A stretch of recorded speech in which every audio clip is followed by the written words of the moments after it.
Oi oi, alright, how's it going? I'm Grant, you're you, this is Doodle Review. We talk about new albums every damn day. Today's no different, we're looking at the latest from MGMT, it's called Loss of Life. Let's get into it.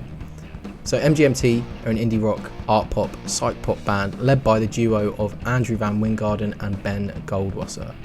The band hit big in 2007 with their debut album, and specifically the track Kids with its infectious and infinitely catchy synth hook. You could not get away from this tune in the late 2000s, and that's totally fair. Say what you want about pop, the song was a bop then, it's a bop now. Since then, my impression of MGMT is much like Daniel Radcliffe after Harry Potter or Robert Pattinson after Twilight. The duo have done their best to rebuild their career so it can be viewed in a new light. They took a left turn at the crossroads of pop stardom and traded popularity to be seen as a serious, credible art psych rock project from everything I've read, the buzz from the big music publications, they've been pretty successful at doing. I say I've read because I wouldn't know. When MGMT first popped up on the scene in 07, 08, it was like the peak of my most bloody-minded, dead-set musical opinion phase. Chaotic, snarky punk webzine Buddyhead was the gospel, and any band that became a Pitchfork darling was full-on hipster bullshit for the unironic tweed and t-shirt wearing wits. As a result, I quote-unquote missed out on seminal albums by the likes of Arcade Fire, Animal Collective, Vampire Weekend, and yes, MGMT. Now, Animal Collective put out a new record not too long ago and completely put my mind at ease that I probably didn't miss much, and this one, well, put it this way, this album very much validated the reason I've mandated to myself that anything I review I have to listen to front to back 4 to 5 times before I even put pen to paper, because that first listen, yeesh, I was not feeling it. There's two reasons for that. The first, I just had no context for what this record would sound like. You know, I'm listening to 5 or 6 new albums a week, 5 or 6 times through each, which leaves little time to go into back catalogues or even listen to the singles of upcoming albums. So Loss of Life was just completely new to me. I had no idea of what to expect from an MGMT album in 2024 other than I know Kids, but I know that they've also now morphed into this prestige band with critical clout, which leaves leaves you completely in the dark when it comes to actually having an idea of what something will sound like. The second reason, I'm afraid, is a song right at the front of the album, a song I still haven't come around to, and that is Dancing in Babylon. This song is just, to me, the worst 80s schlock pop the decade had to offer. It's baffling that on this collaboration with Christine and the Queens, they would choose to go for a Time After Time Cyndi Lauper-esque sort of tune, but remove the fundamental ingredient needed to make it passable all these years later, which is like a decent, memorable hook. It's possible to do it. There can definitely be a charm to that kind of a pastiche. Check out any work from Alex Cameron, for instance, particularly his duet with Angel Olsen called Stranger's Kiss.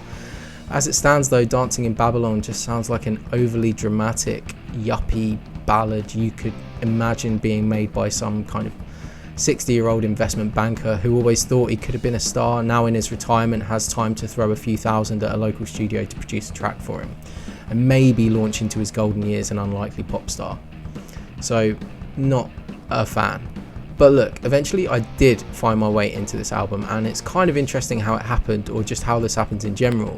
In the case of this record, it was quite late into the process of doing my rounds of listening, maybe not until the 3rd, maybe even 4th listen, and I caught this lyrical moment on the second track, Mother Nature.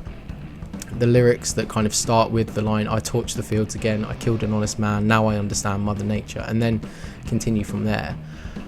When those words finally kind of registered, that was the moment I was like, oh, hang about, okay, that's pretty deep, I kind of like that. And that's always the fun moment of doing these reviews, when something hits you like that and suddenly things start to kind of click more into place, like a domino effect across the entire record.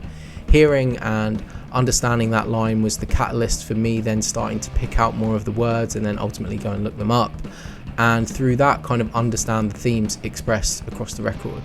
And to me, I get themes of like growing older, starting again, while also in some ways replacing adolescent dreams of like uncompromising excellence with aspirations of a more simplistic, more powerful connection to like oneself and loved ones. And I mean, that might not be it or what the artist intended, but that's what I'm taking from it. And once that happens, I started to build my own context for the record, and then each song kind of starts to embed itself into that. And at that point, the sweeping, almost theatrical grandeur of tracks like Mother Nature and Loss of Life resonated 100 times more, and I warmed to the music enough so that I started hearing instrumental components that I really enjoy. Nothing to Declare has all of these layers to it. The central finger-picked arpeggiated chord sequence is the core, but then it's joined by a clean electric, a doubled acoustic, another, this time more muted electric, and then over that there's synth that sounds like guitar or guitar-like synth. It's a beautifully lush production and totally engrossing. The following track, Nothing Changes, has a really nice chord progression, a fantastic drum sound, and the vocals here really remind me of Dan Bejar of Destroyer. This track really takes its time with the progression, but eventually gives way to horns, which is totally unexpected but really welcome.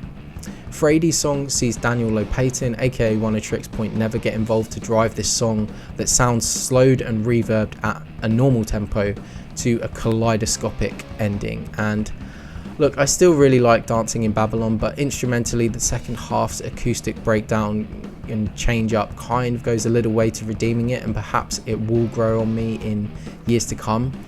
While this album definitely took me on a journey and has ultimately resonated on a far deeper level than I could have imagined after that first kind of listen, I will say songs like Bubblegum Dog with its Mark Nolan glam guitars and I Wish I Was Joking's Bowie 5 Years vibe do highlight for me what I would say is a distinct lack of hooks on the rest of this record. There's fantastic production, engrossing chord progressions, interesting arrangements, and a deep thematic through line, but very few top line hooks, and I still long for that in my music even when all the other pieces are in place. So with that in mind, I'm going to give this a 7, and it's a surprise to me based on first reaction, but there is so much that I've come to love. I feel like this is a rating that's either going to go down as I maybe come to my senses in time, or go up as the record endears itself to me more in time. Right, now for a new segment I'm going to try and end every review with. It's called Check This Out If You Liked, or If You Like This, Check Out, aka Cotoil. Maybe we'll need to work on that abbreviation. So look, alright, there's some obvious ones here. If you like Flaming Lips, Vampire Weekend, and maybe even Sufjan Stevens, I would probably check this out, but also maybe check out the Destroyer album Have We Met, and maybe it's a little bit more kind of space rocky, but maybe the Secret Machine's 10 Silver Drops. Alright, time to knock it on the head though. That's enough from me, what I feel. Tell me what you think. Let me know in the comments, and while you're messing about with like clicks and taps in that whole region of the screen, press the subscribe button wherever it is. I'm sure it's knocking about down there. Subscribe, share some thoughts, show some love, or just tell some abuse in the comments, and I'll see you in the next video. Cheers, mate. Bye.